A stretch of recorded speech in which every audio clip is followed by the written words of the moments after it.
Hello friends, welcome to orator groups. Dear friends, आज का हमारा टॉपिक है class first year Hornbill book first poem a photograph composed by Shirley Toulson. देखते हैं इसका पहला stanza. The cardboard shows me how it was. इस photo को देखकर मैं जान पाती हूँ, शोज मी यह फोटो मुझे दर्शाती है, हाउ इट वाज उस समय कैसा प्रतीत होता था। तो यहाँ कार्डबोर्ड का अर्थ फोटो से है। जान रहे हैं कि डिजिटल फोटोग्राफी से पहले कागज की दफ्ती के ऊपर फोटो को चस्पा कर उसे लेमिनेट कर दिया जाता था। तो यहाँ कार्डबोर्ड का अर्थ फोटो से है। तो पोएटेस एक फोटो में अपनी माँ की फोटो देख करके कुछ सोच रही है, उसी बातों को इस स्टैंजा में बताया गया है। तो क्या सोच रही हैं? द कार्डबोर्ड शोज मी, यह फोटो जब मैं देखती हूँ तो जान पाती हूँ, हाउ इट वाज उस समय कैसा प्रतीत होता था। When the two girl cousin, जब दो चचेरी बहनें, went paddling each one holding one of my mother's hand, दो चचेरी बहनें मेरी माँ की एक एक बाँह को पकड़ करके समुद्र के किनारे या उथले जल में छपछपाती हुई गीत गा रही थी। यह फोटो में क्या दर्शा रहा है कि समुद्र के किनारे मेरी माँ और दो चचेरी बहनें मेरी माँ के एक एक बाँह को पकड़कर छपछपाती हुई गा रही थी। And see the big girl, यहाँ सी का अर्थ है लेखिका की माँ। तो सी लेखिका की माँ, द बिग गर्ल जो बड़ी लड़की थी, यानी उस फोटो में जो बड़ी लड़की थी वो लेखिका की माँ थी। सम 12 ईयर्स और सो, लगभग 12 वर्ष की थी। All three stood still to smile through their hair at the uncle with camera. All three stood still, तीनों स्थिर शांत खड़ी थी। क्यों शांत खड़ी थी? At the uncle with the camera, क्योंकि सामने उनके चाचा कैमरा लिए खड़े थे और वो तीनों स्थिर खड़ी हो करके स्माइल थ्रू देयर हेयर, अपने बालों के पीछे से मुस्कुरा रही थी। छोटी बच्चियां जब फोटो खिंचवाती तो अपने बालों को चेहरे पर ला करके उनको घुमाती हैं जिससे फोटो अच्छी आए। तो वही कहा गया है कि बालों के पीछे से मुस्कुरा रही थी। A sweet face my mother's, एक प्यारा सा चेहरा मेरी माँ का, अर्थात मेरी माँ का चेहरा बहुत प्यारा था।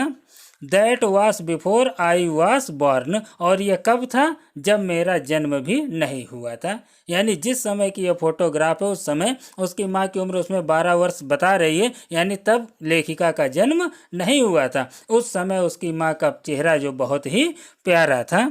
एंड द सी, अब उसी फोटोग्राफ से और वर्तमान समय से तुलना कर रही है लेखिका कि एंड द सी, और जो समुद्र था, which appears to have changed less, जैसा वो फोटो में दिख रहा है, चेंज मतलब परिवर्तन और लेस मतलब कम, वो ज़्यादा परिवर्तित नहीं हुआ, जैसा आज समुद्र है वैसा ही फोटो में दिख रहा है।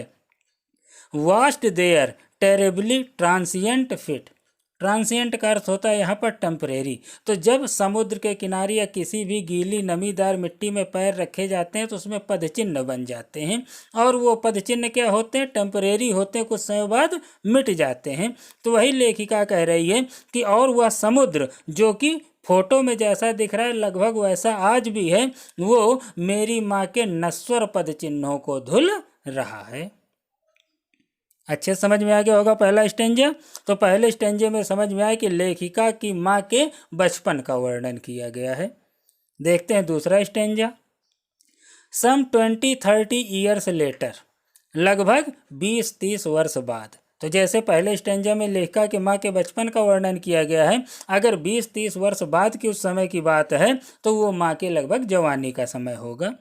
तो वही सम 20-30 ईयर्स लेटर, लगभग 20-30 वर्ष बाद, she had laugh at the snapshot, उस फोटो को देख करके माँ, अब उस समय माँ की शादी हो चुकी है, उस समय जब माँ उसी फोटो को देखती हैं तो देख करके मुस्कुराती हैं, हंसती हैं।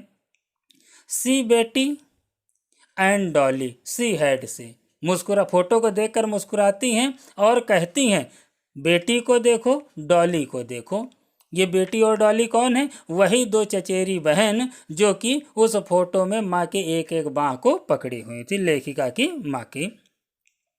And look how they dressed us for the beach, मतलब उस फोटो को देख करके लेखिका की माँ मुस्कुराती है और कहती है कि बेटी को देखो और डॉली को देखो, और साथ में कहती है कि जब हम समुद्र किनारे, बीच मतलब समुद्र के किनारे जब जाते थे तो and look how they dressed us, तो हमें किस प्रकार से तैयार किया जाता था।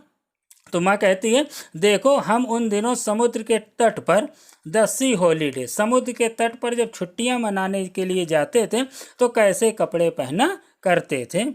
वास हर पास्ट, फोटो को देख करके लेखिका की माँ थोड़ी उदास होती है कि यह तो मेरा गुजरा हुआ अतीत था। माइन इज हर लाफ्टर, और लेखिका भी थोड़ी उदास हो जाती, क्यों? क्योंकि माँ का हंसता हुआ वो चेहरा लेखिका के लिए भी अतीत था, क्योंकि आज उसकी माँ नहीं है। Both wry with the laboured ease of loss, wry मतलब क्षति, with the laboured ease of loss, कैसी क्षति?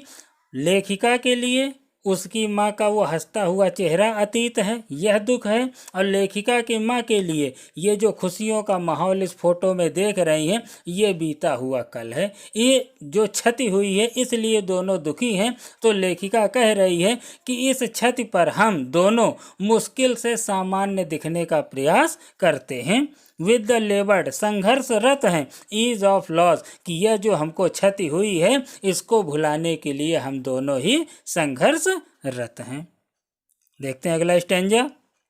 Now she has been dead, लेखिका कहती है कि अब मेरी माँ जीवित नहीं है। Nearly as many years as that girl lived, मेरी माँ की मृत्यु हुई कितना समय हो गया है? लगभग उतना ही वर्ष व्यतीत हो गए हैं जितने वर्ष वह जिंदा रही थी। अर्थात इस फोटो में जितने वर्ष उम्र बताई जा रही मेरी माँ की, लगभग 12 वर्ष, इतने ही वर्ष मेरी माँ को मरे हुए हो गए हैं।